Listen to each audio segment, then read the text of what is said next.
From Blackfoot to Teton, we've got your District 6 breakdown right here on the East Idaho Prepcast with Lance Taylor. That's right. Another edition of the East Idaho Prepcast on IdahoSports.com, your weekly breakdown for everything Districts 5 and 6 in the state of Idaho. The East Idaho Prepcast is brought to you by Pure Adrenaline Motorsports, your source for pulse-pounding adrenaline sports apparel and accessories that ensure you have what you need to unleash your inner beast. There's Lance with those awesome sunglasses. And Lance, I too have a pair of Pure Adrenaline shades. Yeah, look at that. Looks good. We got the different styles on today. You got the Beastlies. Those are our biggest sellers. I got the Twitch. Of course, you can get those at all good-to-go stores. You can pick them up also at Ron's Motorsports, at let's see, Bill's Bike and Run. Who else? Pocatello Power Sports, you can get them. You can also get them up at Golden Spike Power Sports in Ashton. That's awesome. The list just keeps growing, Lance, which is great. Right. No doubt. All right. Well, we're going to dive right into it. Boys basketball state tournaments were last week. We'll talk a little wrestling at the end as well. We never really got a chance to talk about what happened at state wrestling because we had our big boys basketball preview show last week, our live show, and I thought that went really well. Lance, you were on the call for the 3A state tournament. Not much happened for East Idaho teams over there. So I think the biggest story for East Idaho from this past week has to be Hillcrest winning its first ever state championship in boys basketball. It came in the 4A title game over another East team. It was an all-East final, Hillcrest over Pocatello, in a game that was never really close. I mean, Hillcrest just hit the ground running and dominated. Yeah, we knew going into that game that really Pocatello had no answer for Isaac Davis. That's what they didn't have an answer for, which required that when he got it inside, they had to drop down, double team him, things like that. And what that did is just left outside players open just to nail threes. And he's such a great passer, soft hands. He was able to get those passes in or back out to his players for open 3-pointers. We knew that there were going to be probably more stars than were in the sky that had to align in order for Pokey to win that game. That's not a knock on Pokey. Pokey has a very good team. It's just the balance that Isaac Davis adds to a Hillcrest was just untouchable. Yeah, and the emotion, because I was in amongst the Hillcrest fans, and I did a post-game interview with Kobe Kessler, the great sophomore guard, the IdahoSports.com player of the game for that 4A championship game. And while I was waiting for the team to emerge from the tunnel, you could see all of this emotion from the Hillcrest fans. There was joy.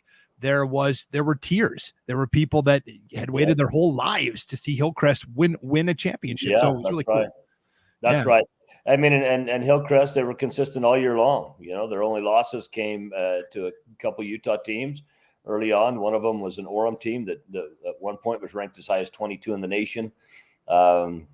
A team that actually was played very well by a Marsh Valley team as well from East Idaho. But Hillcrest was just consistent. They had not played any of the 4A state qualifiers going into the state tournament, but they had 5 games against 5A qualifiers in the state tournament and won all those games. So, yeah, they were good. I heard a Hillcrest fan say behind me, sort of tongue in cheek, all it took was us winning 24 games in a row or 23 games in a row because they lost 2 of their first 3 and then they didn't lose again. So yep, that was down at that Utah tournament. And they're a very good team. They're a very good team. In fact, to be honest with you, I think the only team in the state that would consistently be there with them is probably Lapway. Lapway, very good.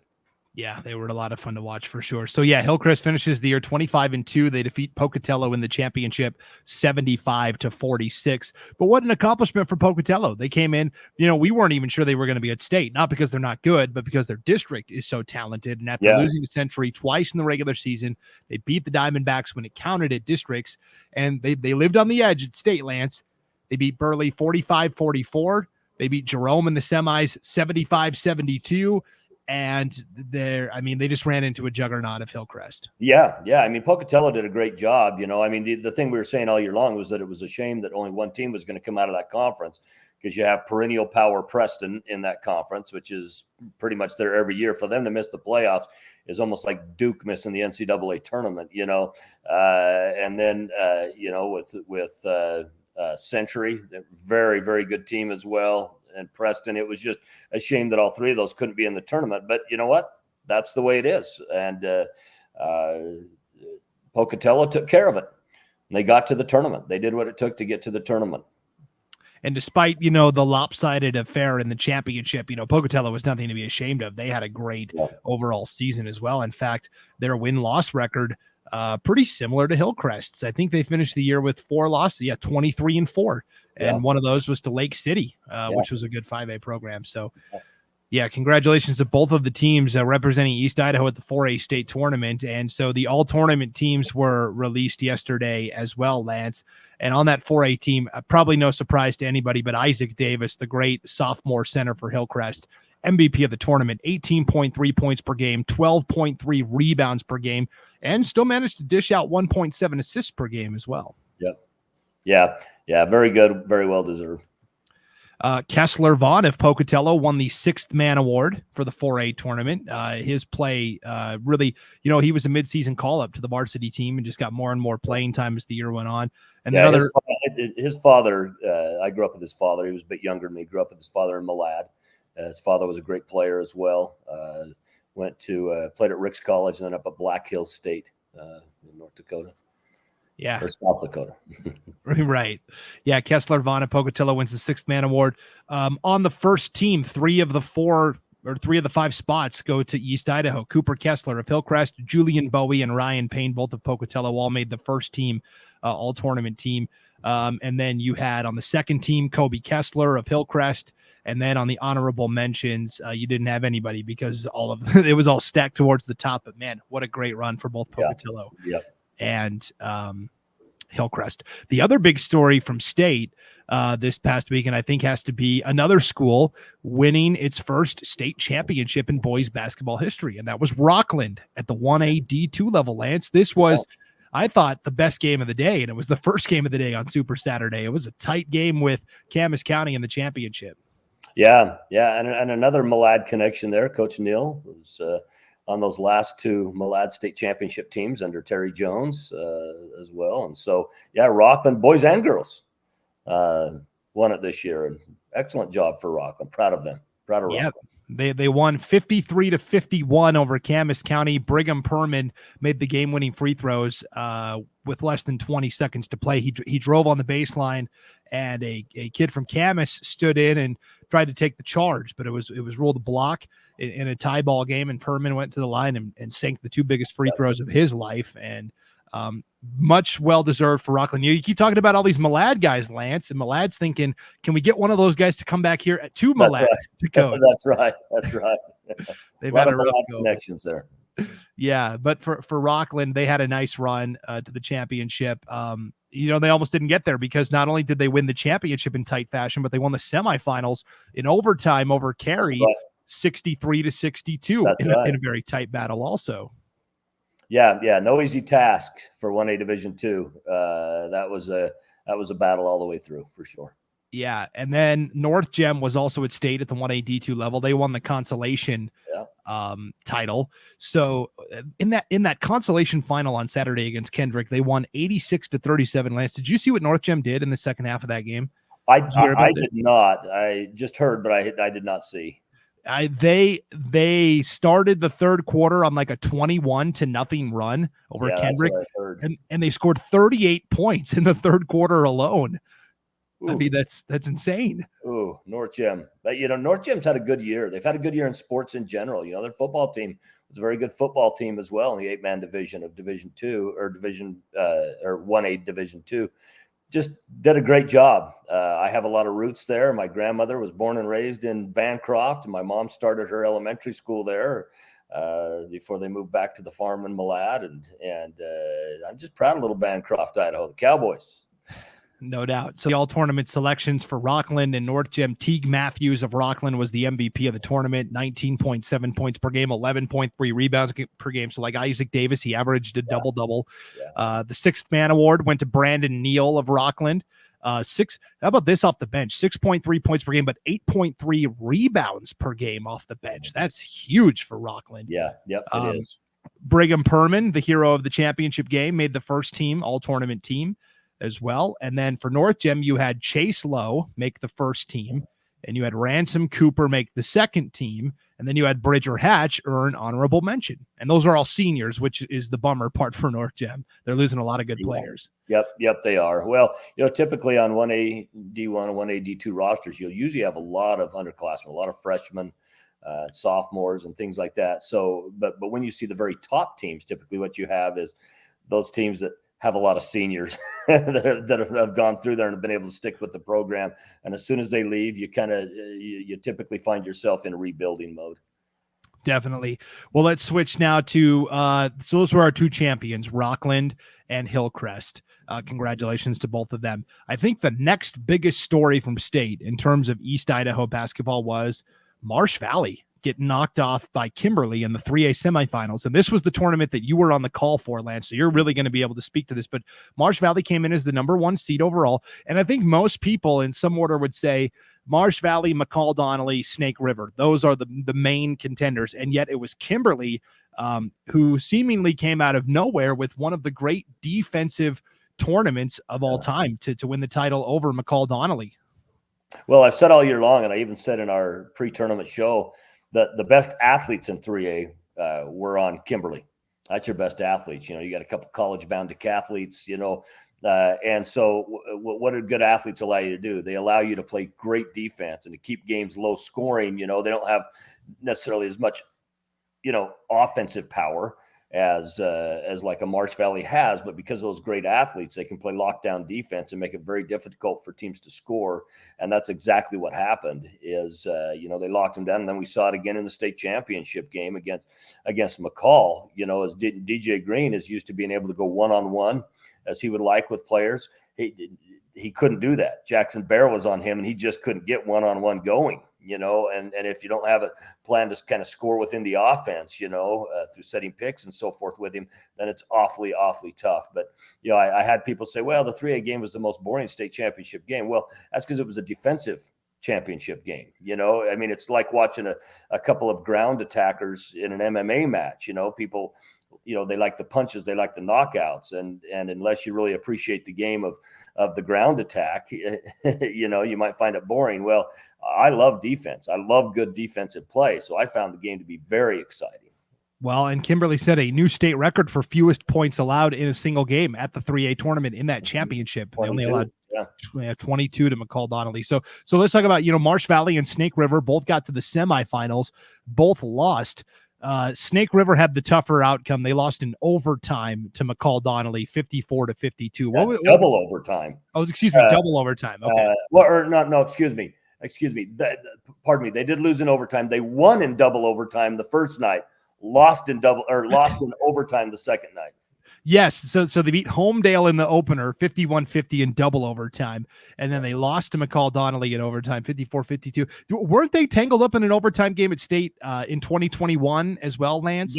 They were as well. They, the thing that hurt Snake River very well could have and probably should have been in that state championship game against Kimberly, but they were only 50% from the free throw line. They really struggled to hit free throws. And you took a McCall team that ended up being 16 for 18 from the free throw line, 13 for 13 for DJ Green, and 11 of those 13 were in the fourth quarter, where he went 11 for 11. And it's tough to win a ball game when you only shoot 50% from the free throw line, especially when you consider a game that was that close. What one or two of those could have made on a difference. Yeah, that's a bummer for sure. And then Marsh Valley getting knocked out by Kimberly by 10, 46-36, I think raised a lot of eyebrows. Yeah, it was. It was a little bit closer than that. They kind of an extra couple buckets there towards the end. It was more of like anywhere from 2 to 6 point game for most of it. But the lockdown defense again, and the rebounding by Kimberly, they just went in and they just hounded those boards. It was, Gatlin Bear, the leaper, the sophomore, just really hounded the boards and just made it tough for Marsh Valley, and didn't give Marsh Valley those open looks offensively that they usually, get as well. And that's the thing that you ask of your players when they go out. You're not going to hold anybody scoreless, but you got to make them earn every bucket they get. And if you're making them earn every bucket they get, then you're going to stop some buckets as well along that side. And that's really what Kimberly did. is they made Marsh Valley earn every bucket they got, and then we're able to stop some others because of that same great defense.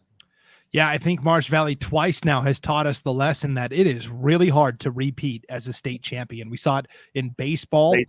Yeah. They won the championship 2 years ago and lost on a walk-off home run. I think it was to Weiser or Fruitland. I can't remember, at state baseball last spring. And then in basketball, they come in as the defending champs, and it's really hard to repeat. So when schools do it, really cherish it because it doesn't happen all the time. It's really not easy. It is not easy because you got a target on your back. And the thing is, when you're looking to repeat, everybody knows far more about you than you know about them.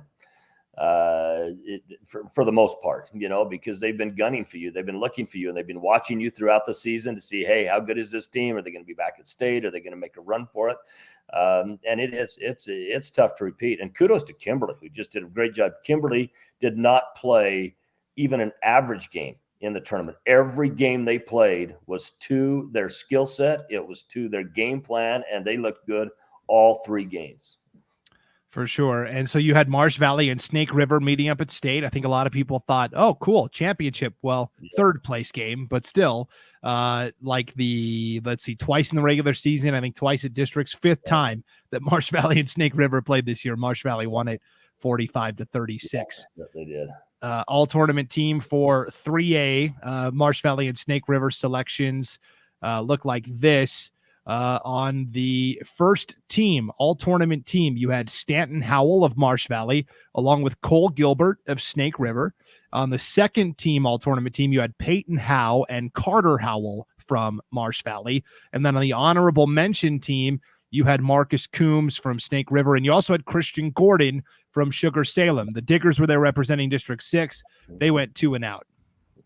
In 2 very close games, games that they came down to the final minute to decide. And so a lot of the 3A tournament, this was it.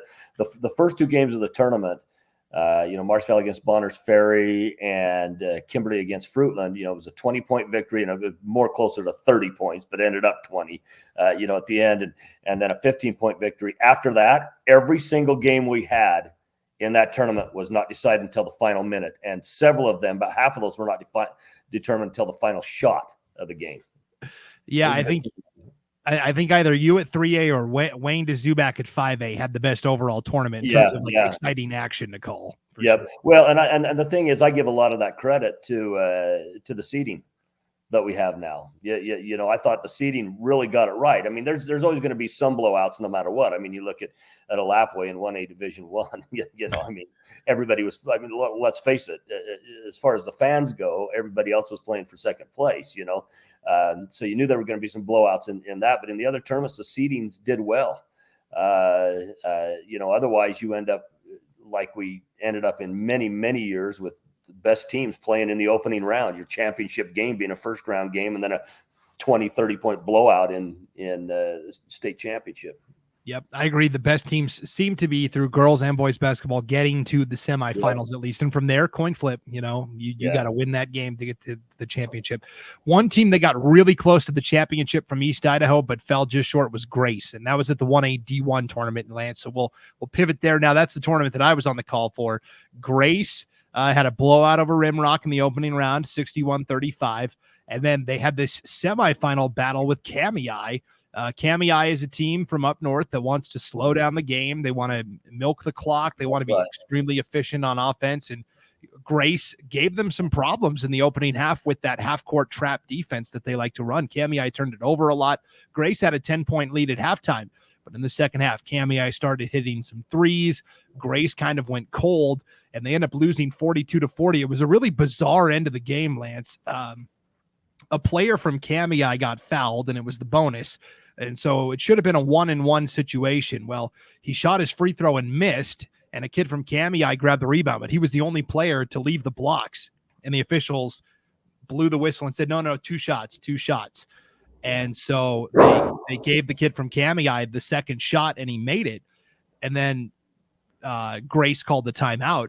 And in the timeout, they start talking, and they talked for, it felt like 5 minutes about this situation. And they came back and said, we incorrectly gave him a second free throw on that foul attempt. It should have been a 1-and-1. He missed the free throw, and Kamei got the rebound. So we're going to give Kamei the ball under the basket.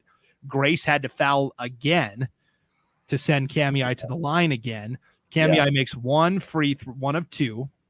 And Grace has a really good chance. They have to go the length of the floor in about 4 seconds, and they have a really good chance at the game time basket. Dallin Draper had a little shot in the key, and I swear it was halfway down, and then all of a sudden it just got rejected out. It was like it was in, and then it spun out. And one of those that you look at and says everything about physics says that ball has to stay in the hole.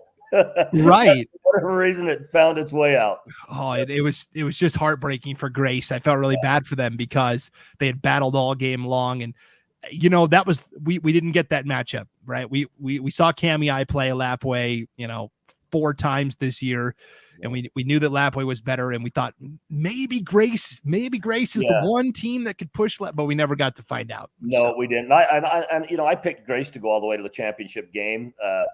And it was unfortunately we didn't get to see that. I did really feel that if there was anyone that in the state tournament that was going to have a chance to push Lapway, it was going to be Grace. Not I wasn't picking necessarily Grace to win that. I would never. This Lapway team was so good, you just don't pick against them. But as far as a team that could step up and possibly challenge them and make it interesting, that's what we were looking for. Out of Grace. Yep. And Grace rebounded and took third over Logos in the third place game. In terms of the all tournament team, here's who was represented for Grace.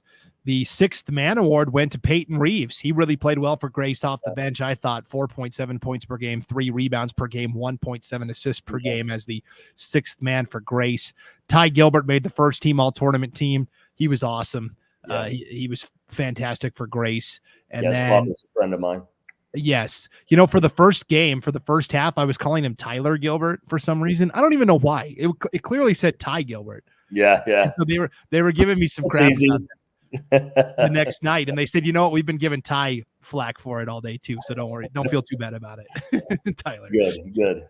Ty Gilbert made the first team all tournament team, and Payson Anderson made the honorable mention squad there. So that was Grace's tournament run. Let's move to the 2A, where Westside came in as the number 2 seed overall. And they got themselves to the semifinals. And I thought coming in, this was going to be a tough bracket for them, having to play St. Mary's, the defending champs, in the semifinal round. And it proved to be that way. Westside ended up falling 59-50 in sort of a tight game. Now, how weird is this, Lance? St. Mary's beat Westside in the semis 59-50, and then they lost to Melba in the championship by the exact same score, 59-50. How weird is that? That is weird. That is weird. It does happen, though. Right? It does happen sometimes. And so you had the potential for an All East final, but Westside lost to St. Mary's 59-50. And North Fremont, the number 1 overall seed, fell to Melba in the semifinals as well, 61-52. So you had North Fremont and Westside meeting up. And if you'll remember, Lance, way back in the season opener, Westside beat North Fremont. It was a tight game. North Fremont won the third place game 63-50. And so for both, I really thought the Final Four for 2A, flip a coin on any given night. You could have any combination of the 4 that got there. That's right. I mean, if it was a series instead of a single game, very well might end up different, but. Yeah. So good showing for North Fremont and Westside, and congrats to the Huskies for taking third. And then you had Bear Lake on the other side. Bear Lake lost to Westside. They had to play the Pirates right away in the opening round at State. I don't think either coach was thrilled about that, but they lost that game 40-28. They then beat Firth. Firth went 2-0. East Idaho had half the field here, Lance. They had 4 of the 8 teams. So Bear Lake played Firth. I can't think of a time under Scott Adams. Of course, he was winning championships in the other run before he took that 2-year break, but I can't think of a time they ever went 2-0.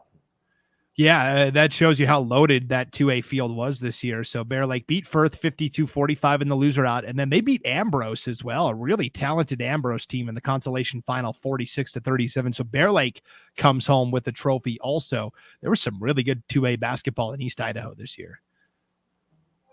So let's take a look at the all-tournament selections for the 2A ranks. On the first team, all-tournament team, Jordan Lenz from North Fremont and Bryler Shirtliff of Westside. Both play totally different positions, but both put up very similar numbers. Second team all-tournament team, you had Tyler Beresford and Tayson Neal from Bear Lake. And then on the honorable mention team, you had Burton Park from Firth, AJ Hill and Max Palmer from North Fremont, and Blaze Brown from Westside. So of those 4 teams that got to state, North Fremont, Firth, Westside, and Bear Lake, I think you and I both agree that Bear Lake, with all those great underclassmen, have the best chance of getting back there next year. All 4 could get there, but I think Bear Lake for sure. Yep. Bear Lake's your odds on. Definitely. All right. And then finally, at the 5A level, you had some really close games, but in terms of it was all Boise schools for the most part, except for Rigby. Rigby crashed the semifinal party as they knocked off Eagle in the first round. This opened a lot of eyebrows, Lance. It did. They beat Eagle 54-52. And then, you thought coming in, every single game in the first round was an upset, except number 2 Owyhee. You had number 8 Centennial over number 1 Lake City, 5 Rigby over 4 Eagle, and then number 6 Meridian over number 3 Madison. I think if you asked a lot of fans which team from East Idaho was going to be in the semis, they'd tell you Madison, but it wasn't. It was Rigby. That's right. I had a chance to talk to Jeff Sainer, the coach of Meridian, before when I got to Meridian on opening day, to Meridian High School where the 3A was held. I got there a couple hours early and they were still practicing, getting ready. And I've known Jeff. We high jumped against each other in high school. And of course, he went on and played for University of Washington, played basketball there, and played for Boise State, transferred over to Boise State after. And Jeff and I had a really good talk. And it's about getting your team really peaking at the right time. And they won that first game. I expected them to have a little bit better showing against Rigby in the third place game, but Jeff Sainer had his kids going. You got to remember they were coming off a state championship year too, as well. But they were, of course, they were down a 7-footer. It was a big part of that. Yeah, for sure. So we got to the semis, and it was number 5 Rigby against number 8 Centennial, and a lot of people thought Rigby's got a really good chance to get to the championship game. How crazy is this? Because Lake City, this big number 1 dog, got knocked out by number 8 Centennial, but Centennial proved that they were pretty good as an 8 seed. They knocked off Rigby 61-53 to get to the championship, where their Cinderella run fell a little short. Rigby won the third place game over Meridian, like you said, 80-69. I think Meridian was spent. They had just lost to Owyhee in double overtime in the semis the night before. And for Madison, despite that opening round loss to Meridian, they rebounded with a very tight win over Mountain View, 43-42, and then a tight win over Lake City in the consolation final, 55-51. So for Madison to beat Lake City and get a trophy, I thought was a pretty good accomplishment. Yeah, and so you look at these 2 East Idaho teams, both from District 5-6. Bring home the third place, bring home the consolation. That's a good showing. And for Owyhee, correct me if I'm wrong on this, I think they're the first team to ever win a basketball state championship in their first year as a school. I think you're correct on that. I'm pretty sure. Pretty sure that's correct, which is incredible also. Oh, jeez. Big spoiler alert, they're going to be back there. They're they're very, very, very tough. And they left the cupboard pretty bare for Rocky Mountain when they opened up this year. Yeah, they sure did. All tournament team for 5A, Barrett Wilson of Madison earned the 6th man award. Great sophomore. And imagine him and Isaac Davis together, because Isaac lived in Rexburg for a period of time and then did his junior high years in Sugar Salem, and so, imagine a Barrett and Isaac Davis on the same roster. Yeah. Well, if some college coach was smart, he'd try to pair those two up, I think. That's right. Barrett Wilson, 8.7 points per game, 4 rebounds per game, 1 assist per game off the bench for Madison. Carson Barber of Rigby and Logan Crane of Madison made the first team all-tournament team. Sam Coons from Rigby made the second team all-tournament team. And then on the honorable mentions, it was Isaac Wilson from Madison and Jacoby Jones from Rigby as well. Yeah. So well represented. Yep, very well represented. All right, Lance. Well, before we duck out of here, I did want to talk state wrestling super quick, because between our live preview show and girls basketball wrapping up, we didn't really have a chance to talk about what happened at state wrestling. And I mean, oh my goodness, what a battle in the 2A team race. We talked about, Ririe is this wrestling dynasty. I think they've won now 6 of the last 7 or 7 of the last 8. I can't remember which. Very good. Very good. And this one, coming into the 2A state wrestling meet, it was a foregone conclusion. New Plymouth is the best team. They've dominated everybody this year. They have 2 wrestlers going for the 4-time state champions club, Kyle Rice and Joel Campbell, and they thought both of those guys will get that, and New Plymouth will roll. Well, Campbell got knocked out in his championship match, and he did not become another member of the 4-time state champion club. It was crazy. He got knocked out kind of early in his wrestling match, which left the door cracked open for Ririe. And so it came down to the heavyweights, and it came down to Gavin Harris from Ririe. And he didn't win by a ton either. He only won his match 4-3, but when he won it, the entire arena erupted at Holt Arena. And we have an image of it on IdahoSports.com. But it's Harris jumping into the arms of Ririe's coach. And it's it was the only match left. So every eye in that stadium was on that match. All the other ones had ended. That way, Gus, every eye in that stadium was on that match. So what a special experience. What a special experience. Oh, it was so awesome. And Ririe won the team title by 1 point over New Plymouth, 198 to 197. And they did that with just the one state champ as well, which is very impressive. Well, that shows you what it means to be a team. And that's what I always talk about when I talk about a program.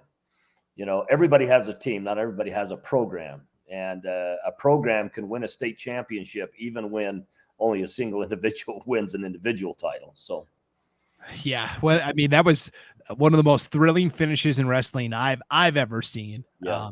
So congratulations to Ririe, 2A state wrestling champs. Again, after a 1-year hiatus, their dynastic run has resumed. So it has. Hey, so I got to read you something very interesting. I read yesterday. You might know this. Okay. You were talking about how eerie that was, that for St. Mary's to win their semifinal game and then lose the state championship game, both by the exact same score. Right. So, did you ever see the comparison between Joe Theismann and Alex Smith? Yes, the side by side, and how their legs broke. Their injuries were both broke their right tibia and right fibula. Mm-hmm. The date was November 18th for both. 1985 and 2018, both were November 18th. Of course, both of them played for the Washington Redskins. The location of the game was in Washington, D.C. each of those times. The ball on both of those scenarios was on the 39-yard line. The final score for both those games is 23-21. And each one was caused by the reigning 3-time defensive player of the year. Oh my gosh. Taylor, won by J.J. Watt. And then the left tackle for both games, the left Pro Bowl tackles, Joe Jacoby and Trent Williams, were both off the field due to injury during that point. Boy, talk about stars aligning. That's one of those. The Lord works in mysterious ways. Yeah, one of those. What was that movie when I was Twilight Zone? Yeah, like, holy smokes, that's wild. I did not realize all that. Just thought I'd bring that up as just a little trivia, just to end this podcast. Holy smokes! Wow, what a way to finish. So Lance, now that we are kind of through winter sports and spring sports is just getting going. I mean, in East Idaho, it snowed like 3 inches overnight, so spring sports is like, thawing out still. I thought it would be good. We kind of did this between fall sports and winter sports. We kind of took a week off to decompress. Yeah. Kind of step away, take a break, spring break, if you will. And then we came back in 2 weeks and hit it with the next sports coverage. So does that sound good to you? That works. Okay. So we'll take, and hopefully we'll have some baseball games, coming up. I was joking, Brady Gardner, the coach of Sugar Salem, when he took over there's the coach, I said, every year, at least 3 or 4 of the first 5 games are canceled because of weather. I says, instead of scheduling non-conference games during there, you just need to schedule a tournament down in like St. George or something like that you can go down to. Then you at least get games in, because Southeast Idaho is not favorable to the early part of baseball and track season. But track, you can still go in some bad weather. It's tough with baseball. All I can say is thank goodness Madison has that indoor tennis facility now. Yeah, that's right. Yeah, that's right. So yeah, we'll take a week off. We'll come back in 2 weeks, and hopefully by then some spring sports stuff is in the works. But otherwise, thank you for tuning into this edition of the East Idaho Prepcast, brought to you by Pure Adrenaline Motorsports, your source for pulse-pounding adrenaline sports apparel and accessories that ensure you have what you need to unleash your inner beast. For Lance Taylor, I'm Brandon Baney. We'll see you back here in 2 weeks on IdahoSports.com.